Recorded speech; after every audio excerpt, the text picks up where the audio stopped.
Je vous remercie, Monsieur le ministre. La parole est à Monsieur François Piquemal pour le groupe La France Insoumise. Madame la Présidente, Monsieur le ministre des Affaires étrangères, venez me chercher. J'ai tellement peur, s'il vous plaît, venez. Voici les derniers mots d'Hind Rajab au secouriste qu'elle a réussi à appeler. Voici les derniers mots d'une fillette de 6 ans, seule, coincée par un déluge de feu au milieu des corps de sa famille, tuée par l'armée israélienne. Quelques jours plus tôt, la Cour internationale de justice disait craindre un risque génocidaire à Gaza. Depuis cette date, Netanyahou devrait avoir reculé et les actions de son gouvernement avoir été sanctionnées. Pourtant, la situation n'a cessé de s'aggraver. Un blocus humanitaire renforcé, entraînant une pénurie massive de matériel médical et de denrées alimentaires. Une nouvelle opération de nettoyage ethnique à Rafah, où sont pris au piège 1,4 million de Palestiniens. Combien de temps encore, Monsieur le ministre, allons-nous rester silencieux face au drame qui se déroule sous nos yeux? Combien d'Hind Rajab appelleront à l'aide en vain? La France doit appuyer la Cour internationale de justice, porter une résolution de cessez-le-feu immédiat à l'ONU, cesser aussi les ventes d'armes à Israël. Au Parlement européen, Manon Aubry, qui représente la France insoumise, a déposé une résolution allant dans ce sens. Monsieur le ministre, allez-vous la soutenir et rejoindre l'Espagne, la Belgique, l'Irlande, les Pays-Bas, le haut représentant aux affaires étrangères de l'UE qui se sont engagés dans cette voie? Monsieur le ministre, dans sa chanson « La branche d'olivier » parue au début des bombardements, la chanteuse chilo-palestinienne Eliana avait ces mots. Dans la terre de la paix est morte et le monde dort sur un enfant blessé. Aujourd'hui, le monde dort sur Hind Rajab et plus de 5000 enfants palestiniens morts à Gaza. Il est temps que le monde se réveille et notre pays en particulier, la France, en portant haut sa branche d'olivier. La parole est à Monsieur Stéphane Séjourné, ministre de l'Europe et des Affaires étrangères.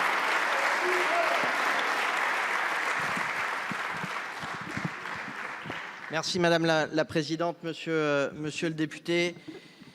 Je vais vous répondre de manière très claire. La catastrophe humanitaire qui se déroule aujourd'hui à Gaza doit cesser. Et une offensive israélienne à Rafah créerait une situation intenable, d'une dimension nouvelle, totalement injustifiable. Comme j'ai d'ailleurs eu l'occasion de le faire et de m'exprimer devant vous, les frappes israéliennes ces derniers jours à Rafah, nous l'avons dit publiquement, sont d'une extrême préoccupation. Je l'avais d'ailleurs dit pour ma part directement aux responsables politiques israéliens. Je l'ai dit à Benjamin Netanyahou lorsque je l'ai rencontré directement. Les Israéliens connaissent notre position sur le sujet. Afin d'éviter un désastre, nous réitérons notre appel à un arrêt des combats. Israël doit prendre des mesures concrètes pour protéger la vie des populations civiles à Gaza. En parallèle, nous nous mobilisons également pour évacuer nos ressortissants, vous le savez, avec des personnes ayant travaillé pour la France et des Français. Et hier, 42 personnes ont pu quitter la bande de Gaza. L'avenir de la bande de Gaza et de ses habitants pourra s'inscrire uniquement dans la perspective d'un État palestinien vivant en paix et en sécurité aux côtés d'Israël. C'est la position constante de la France. La détermination d'ailleurs de la France est totale. En témoignent les sanctions annoncées ce jour par le gouvernement français contre 28 colons violents. C'est pourquoi un cessez-le-feu est indispensable pour la libération d'ailleurs des otages, comme pour permettre d'acheminer davantage d'aide à la population civile. La France sera toujours du côté de ceux qui souffrent, monsieur le député. Merci beaucoup, monsieur le ministre. La parole est à Madame Caroline Janvier pour le groupe Renaissance. Merci Madame la Présidente. Ma question s'adresse à la ministre déléguée en charge de l'enfance, de la jeunesse et de la famille. Madame la ministre, 56 minutes par jour pour les enfants de 2 ans, 27 heures par semaine pour les 7-12 ans, 37 heures par semaine pour les 13-19 ans. Voilà le temps passer devant les écrans de nos enfants, de nos jeunes.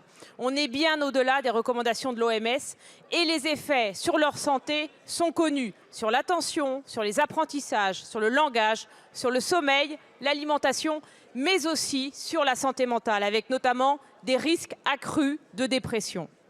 C'est un défi majeur de santé publique. Il nous faut agir, Madame la Ministre. C'est la raison pour laquelle, dès 2021, avec mon groupe parlementaire,